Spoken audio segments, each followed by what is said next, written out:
di antara kalian yang punya hewan peliharaan? Kalau punya peliharaan, tentunya harus disayang-sayang dan dirawat dengan baik ya. Hewan memang bisa dijadikan sahabat manusia. Gak cuma itu, ternyata mereka juga bisa membantu meringankan pekerjaan manusia loh. Penasaran siapa mereka? Yuk disimak yang berikut ini.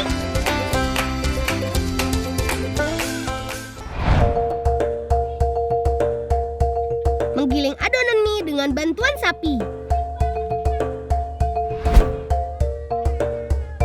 Di Bantul, Yogyakarta, ada pabrik pembuatan mie letek yang prosesnya masih bersifat tradisional. Uniknya, proses menggiling adonan minyak tidak dilakukan dengan mesin loh, tapi dibantu oleh tenaga sapi. Iya, sapi membantu menggiling adonan mie letek dengan cara berjalan mengitari kuali besar ini. Gak tanggung-tanggung, berat adonan di dalam satu tabung penggilingan ini bisa mencapai 1 ton alias 1000 kilogram. Pantesan ya butuh tenaga super tambahan. Karena mengaduk adonan ini gak bisa dilakukan oleh tenaga manusia manual. Dalam sehari, pengadukan adonan mie dilakukan 6 kali. Tapi jangan khawatir. Ada 3 sapi yang bertugas bergantian untuk menggiling. Biar sapinya gak kecapean ya. Hehehe. Hebatnya lagi, proses membuat mie letek dengan bantuan sapi ini sudah berlangsung sejak tahun 1940. Turun-temurun sampai generasi ketiga yang ada sekarang. Oh iya, dalam bahasa Jawa, letek artinya dekil. Sesuai dengan penampakan minyak yang berwarna kusam dekil. Tapi, biarpun begitu, jangan ragukan rasanya ya. Selain lezat, mie letek ini malahan lebih sehat. Karena nggak mengandung pemutih dan pengawet.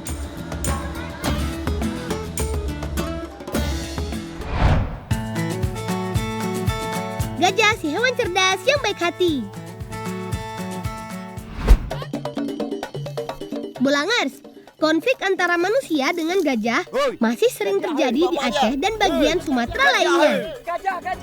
Ini terjadi karena rusaknya hutan dan aktivitas manusia yang semakin meluas membuat daerah jelajah gajah semakin sempit. Sedihnya, gak cuma manusia yang mengalami kerugian. Gajah pun ikut terbunuh karena konflik ini.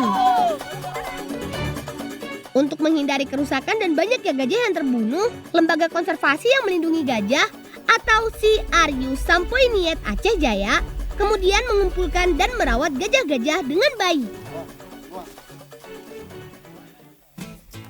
Salah satu tugas gajah di sini menghalau gajah liar yang kapan saja bisa masuk ke area perkebunan dan pemukiman warga. Bukan cuma itu, gajah ini juga seringkali membantu masyarakat untuk menyeberang sungai. Rahasia kekuatan gajah ternyata ada pada ribuan otot yang ada pada kakinya. Rata-rata gajah dewasa bisa menghabiskan waktu 16 jam sehari hanya untuk makan loh. Dan dalam sehari mereka bisa menghabiskan sedikitnya 50 galon air minum. Membandan dengan umpan anak itik. Tadi kan udah bahas binatang yang besar dan kuatnya bukan main. Sekarang ada juga nih binatang yang imut, lucu, juga baik hati Bolangers. Yap, si anak itik. Di Kalimantan Selatan ada teknik memancing ikan yang disebut dengan membandan. Caranya, siapkan 2 buah jor. 1 untuk kail, satunya lagi untuk si anak itiknya. Kemudian, ikatkan tali pancing ke sayap itik supaya dia masih bisa bergerak dengan bebas. Membandan biasa dilakukan untuk memancing ikan-ikan pemangsa air tawar seperti ikan gabus, toman, dan haruan. Ikan jenis ini biasanya agresif dan selalu menjaga daerah kekuasaannya. Siapapun yang mendekati wilayahnya akan diserang. Gerakan kaki itik di atas permukaan air akan membuat ikan pemangsa air tawar merasa terganggu dan berusaha menyerang. Harus tetap fokus ya, jangan sampai itiknya yang dimakan ikan.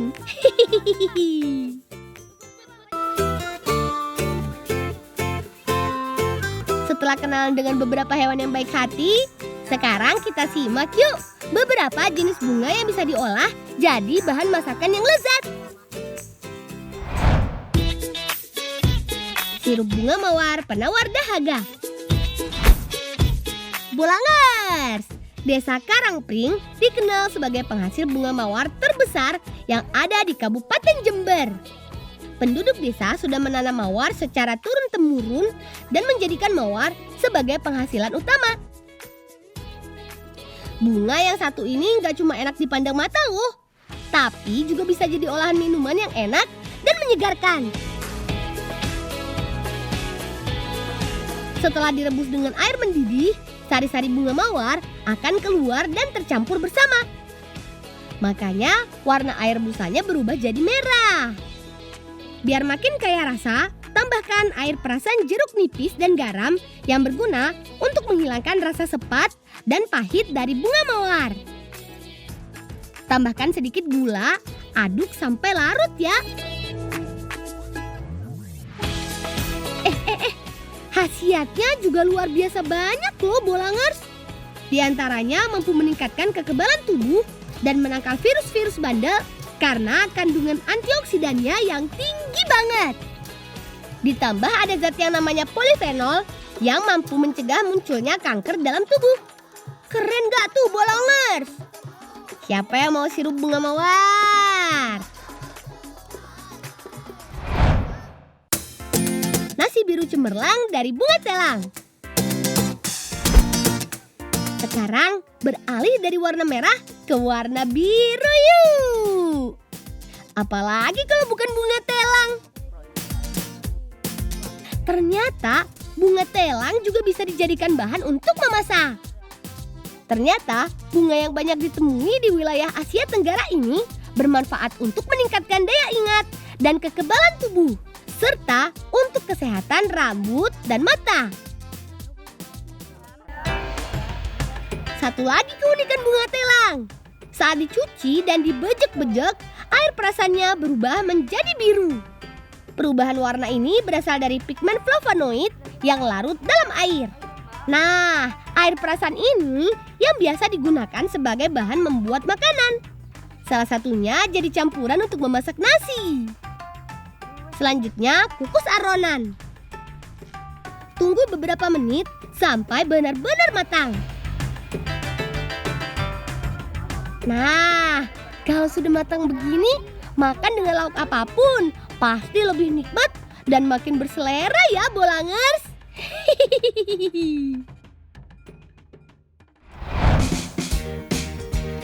Saus bunga kisimut yang rasanya maknyus.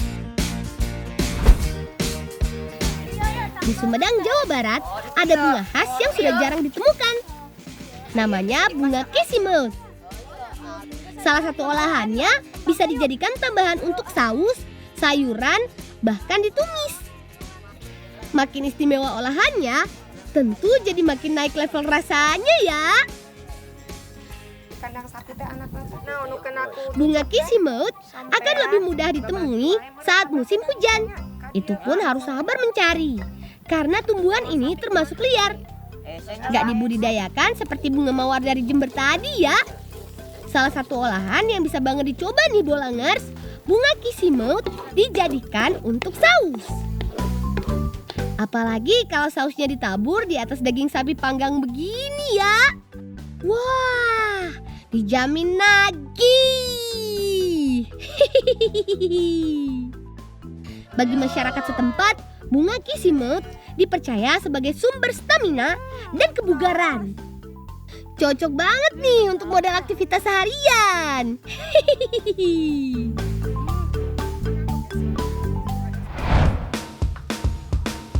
Urap bunga turi yang mantap. Ada lagi bunga turi yang bentuknya mirip si kisimut. Tepatnya di Desa Jimbar, Wonogiri Selatan. Bukan cuma dimanfaatkan untuk makanan ternak, pohon turi juga terkenal dengan bunganya yang enak dijadikan menu tradisional orang. Bahan utamanya ya dari bunga turi ini. Gak cuma dicuci bersih, Bunga turi juga harus dibuang putiknya untuk menghilangkan rasa pahit saat dimakan. Cara masaknya juga mudah, tinggal rebus sampai matang. Lalu aduk dengan bumbu urap seperti parutan kelapa dan bumbu tambahan lainnya. Belum pernah kan makan urap bunga turi? Gak cuma rasanya yang khas, bagi masyarakat desa Jimbar, urap bermakna kerukunan. Terbuat dari berbagai macam sayuran, namun bisa bersatu dan enak saat dimakan.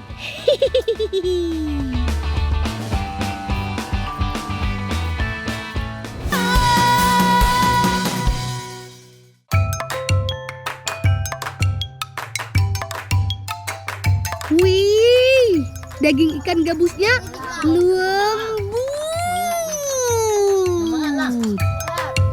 Apalagi bumbu pawanya. Mantap. Hampir lupa menyapa teman-teman di rumah. Sudah makan siang belum? Nih, lihat olahan gabus paweh yang dibuat ibu. Rasanya bukan cuma enak, tapi enak banget. Jadi kalau tadi di Kalimantan menangkap ikan gabus dengan bantuan itik namanya membandan, cara kami berburu gabus lain lagi. Teman di rumah mau tahu? Begini nih ceritanya.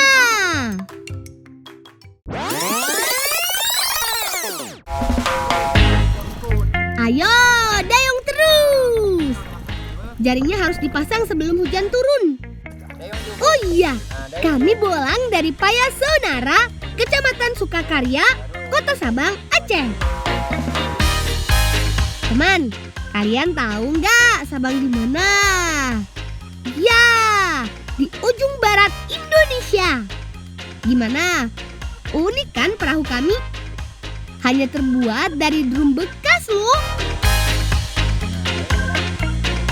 Biasanya nelayan di sini mencari ikan dengan cara memancing dan memasang jaring. Bentangkan jaring dan ujung jaring satu lagi kita ikat di tepi air. Setelah jaring terpasang, pukul-pukul air. Tujuannya untuk mengagetkan ikan-ikan dan mengarahkannya ke jaring. Jadi saat kabur, si ikan akan nyangkut di jaring yang sudah dipasang.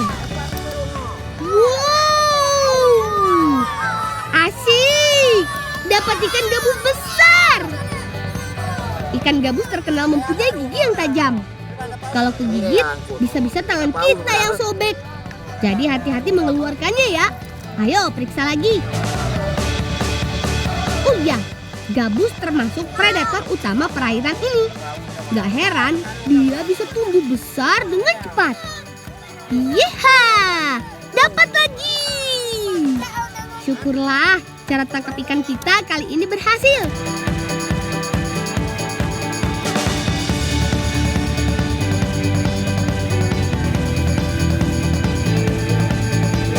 Ikan paweh merupakan masakan tradisional yang menggunakan aneka macam bumbu dan rempah. Bahan utamanya tentu saja ikan gabus. Supaya ikan tidak amis, beri perasan jeruk lemon dan taburan garam. Paweh memang kuliner yang unik teman. Semua bumbu harus kita campur sebelum proses memasak. Ada cabai merah, cabai rawit, bawang merah, dan bawang putih, serta kunyit dan jahe.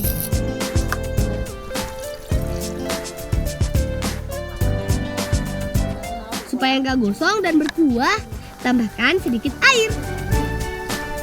Kemudian masukkan irisan bawang merah dan batang kala ke dalam wajan.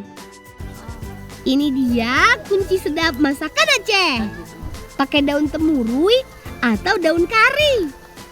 Aroma wanginya bisa bikin nambah perut makin keroncongan deh.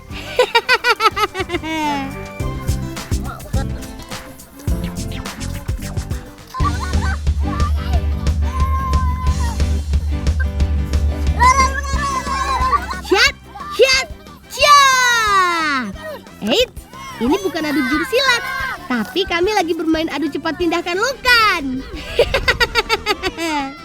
Permainan ini seru dan menyenangkan. Ada pemain yang bertugas mengambil lokan menggunakan tongkat yang ujungnya lebar. Oper lokan ke pemain kedua.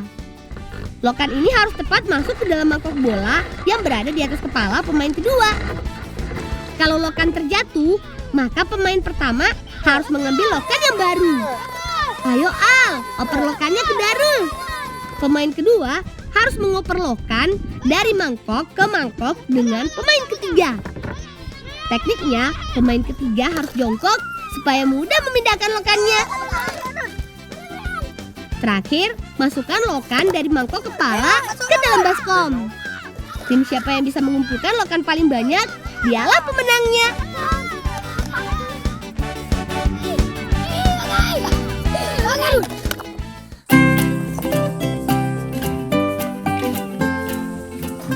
Wih, asapnya pedih sekali.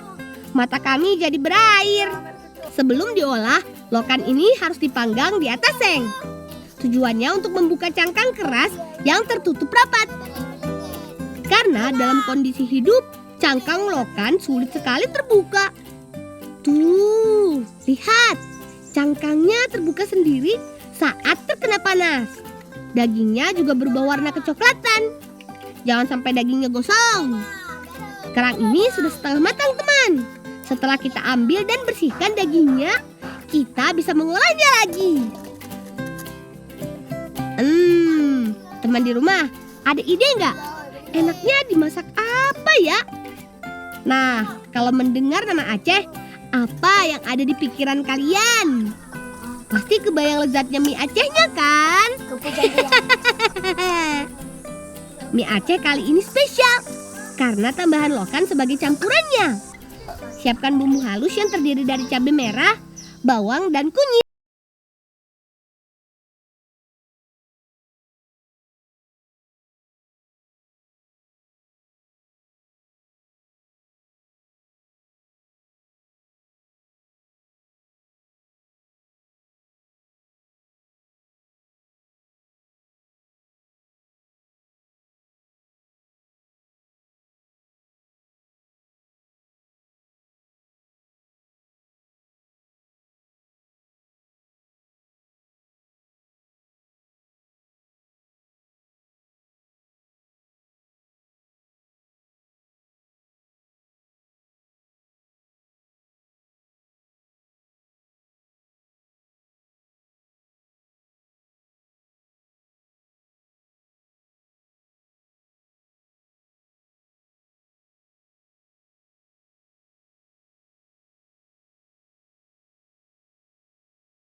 Perut sudah kenyang, saatnya main lagi. Ayo, siapa mau ikutan bareng kami nih? Dayung perahunya. Ini namanya balap tarik sampan, teman. Masing-masing kelompok dibagi menjadi dua. Ada yang bertugas mendayung dan sebagian lagi menarik tali. Mula-mula, kita harus balapan mendayung menuju bendera merah putih yang berada di tengah air sana. Setelah sampai, tim dayung harus mengambil satu bendera. Kami tidak boleh mendayung lagi, tapi tugas tim penarik tali untuk menarik kami sampai ke tepi. Ayo, Al, Verza, tarik yang kuat. Kita harus lebih dulu menancapkan benderanya. Permainan ini sangat mengandalkan kecepatan mendayung dan kekuatan menarik tali. Kelompok yang bisa mengambil semua bendera paling cepat, dialah pemenangnya. Ya, kali ini kami kalah dari timnya Malik. Tapi tak apalah, yang penting kita bisa bergembira bersama. Gimana teman-teman? Seru kan permainan kami? Jangan lupa jaga kesehatan. Salam bocah petualang.